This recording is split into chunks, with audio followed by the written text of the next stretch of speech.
నేను అడుగుతా ఉన్నా అసలు చంద్రబాబు నాయుడు గారిని, అసలు అయ్యా చంద్రబాబు, అసలు ఎవరిదయ్యా గొడ్డలి పార్టీ అని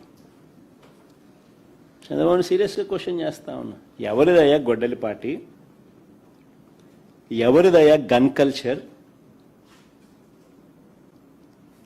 ఎవరిదయ్యా హత్యా రాజకీయాలు? ఎవరివి హత్యా రాజకీయాల సంస్కృతి అని అడుగుతా ఉన్నా. ఇదే చంద్రబాబు నాయుడు గారిని సూటిగా, మా కుటుంబంలో ముగ్గురు, మా తాతగారు, మా నాన్నగారు, మా చిన్నాన్నగారు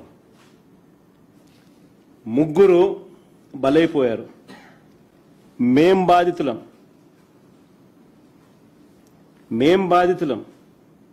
కానీ మాపైనే వీళ్ళు తప్పుడు రాజకీయాలు చంద్రబాబు నాయుడు గారు చేయిస్తారు. మా తాతగారు రాజారెడ్డి గారిని చంపింది ఎవరు అని అడుగుతా ఉన్నా చంద్రబాబు నాయుడు గారిని. టీడీపీ వాళ్ళు కాదా? ఈ ఘటన చంద్రబాబు ముఖ్యమంత్రిగా ఉన్నప్పుడు కాదా జరిగింది అని అడుగుతా ఉన్నా.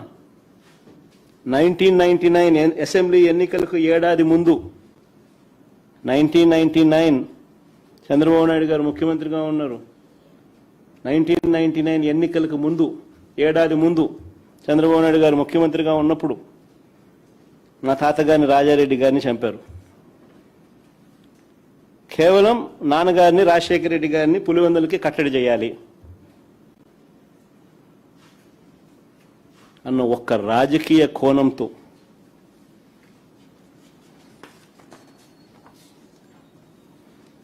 ఆ కేసులో దోషులను బరితెగించి హైదరాబాద్ తెలుగుదేశం పార్టీ సెంట్రల్ ఆఫీస్లో ఎన్టీఆర్ ట్రస్ట్ భవన్లో పెట్టి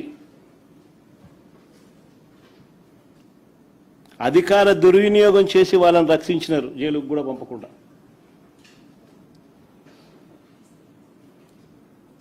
మరి ఇది ఎవరిదయ్యా క్రిమినల్ బ్రెయిన్ చంద్రబాబు గారు అని అడుగుతాను. ఎవరిదయ్యా క్రిమినల్ బ్రెయిన్ అని అడుగుతాను చంద్రబాబు నాయుడు గారిని. మా నాన్నగారి విషయంలోనూ అంతే. మా నాన్నగారు చనిపోక మునుపు 2-3 రోజుల కిందట అసెంబ్లీ సమావేశాలు జరుగుతూ ఉన్నాయి. అప్పట్లో ఆ అసెంబ్లీ సమావేశాలు క్లిప్పింగ్స్ ఒకసారి చూడండి మీరు కూడా. చంద్రబాబు నాయుడు గారు అన్న మాట అసెంబ్లీలో, నువ్వు అసెంబ్లీకి ఎలా వస్తావో నేను చూస్తానన్నాడు. చంద్రబాబు నాయుడు గారు అన్న ఈ మాట తర్వాత 2-3 రోజులకి నాన్నగారు చనిపోయారు. Helicopter accident.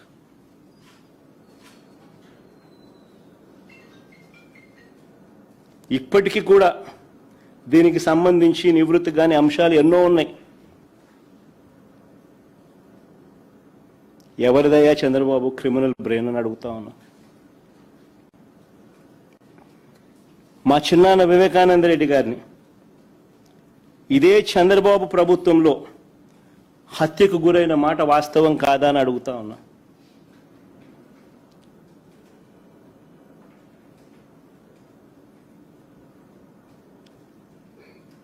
వైసీపీ పార్టీ కోసం, అవినాష్ రెడ్డి కోసం తాను క్యాంపెయిన్ చేస్తూ ఉన్నాడు.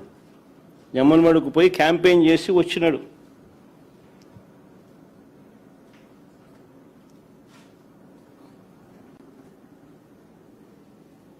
పైగా తానే వివేకం చిన్నానని హత్య చేశానంటూ సాక్షాత్తు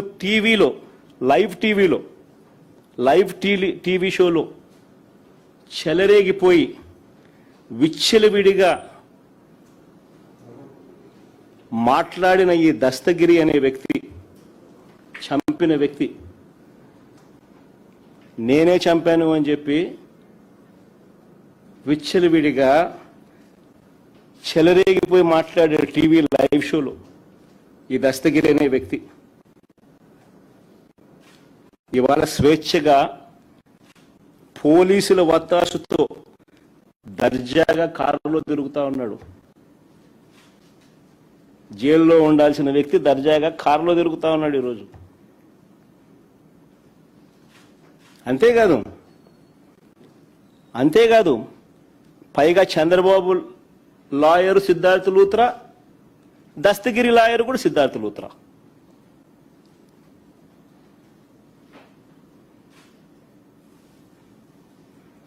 మరి ఎవరిదయా చంద్రబాబు క్రిమినల్ బ్రెయిన్ అని అడుగుతా ఉన్నా.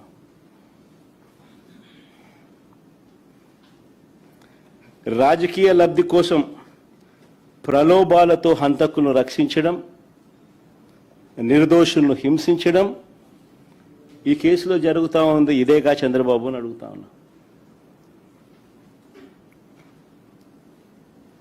ఇంకొక ఉదాహరణ, చంద్రబాబు గారి బావమరిది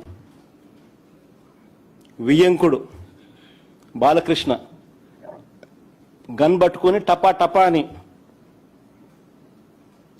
ఇద్దరిని కాల్చి పడేయలేదా అని అడుగుతా ఉన్నా. టపా టపా అని గన్ను పట్టుకొని కాల్చి పడేయలేదా అని అడుగుతా ఉన్నా. ఇదే పెద్ద మనిషి బాలకృష్ణ, చంద్రబాబు నాయుడు గారి వియ్యంకుడు. టపా టపా అని ఇద్దరిని లేపేయలేదని అడుగుతా ఉన్నా. ఎవరిదయ్యా గన్ కల్చర్ అని అడుగుతా ఉన్నా. ఆ తర్వాత సాక్షులు ఉండకూడదని చెప్పి ఆ ఇంట్లో ఉన్న వాచ్మెన్ను, అంటే వాళ్ళ ఇంట్లో ఉన్న వాచ్మెన్ను బండరాయితో మోది చంపారు. వాచ్మెన్ను కొద్ది రోజులకే, ఈ ఇన్సిడెంట్ జరిగిన కొద్ది రోజులకే ఆ ఇంట్లో ఉన్న వాచ్మెన్ను బండరాయితో మోది చంపారు.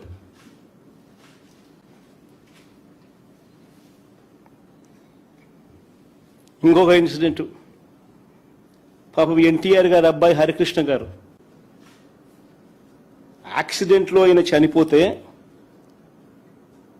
పరామర్శ కోసం అని చెప్పి పోయి చంద్రబాబు నాయుడు గారు పోయి కేటీఆర్తో పొత్తులపై చంద్రబాబు మాట్లాడారు శవాన్ని పెట్టుకొని.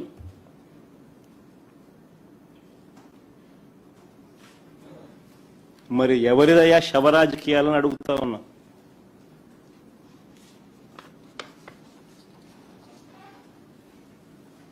అంతేకాదు, సొంత కూతుర్నిచ్చి రాజకీయ జీవితాన్ని ఇచ్చిన సొంత మామ, తండ్రితో సమానమైన ఎన్టీఆర్ గారిని వెన్నుపోటు పొడిచి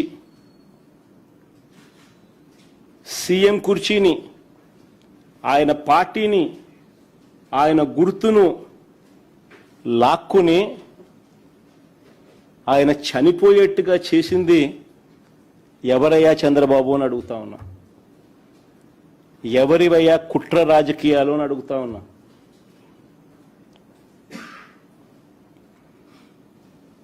మరో ఇన్సిడెంట్, వంగవీటి మోహన్ రంగారావు గారు ఒక టైగర్. ఆయన ఎలా చనిపోయారు? పేదలకు ఇళ్ల పట్టాలు ఇవ్వాలని విజయవాడలో నిరాహార దీక్ష చేస్తూ ఉంటే అర్ధరాత్రి చంద్రబాబు నాయుడు గారి గవర్నమెంట్, తెలుగుదేశం పార్టీ అధికారంలో ఉంది, అర్ధరాత్రి నరికి చంపారు. ఈ ఘటనలో వేళ్ళన్నీ కూడా చంద్రబాబు గారి వైపే చూపిస్తారు.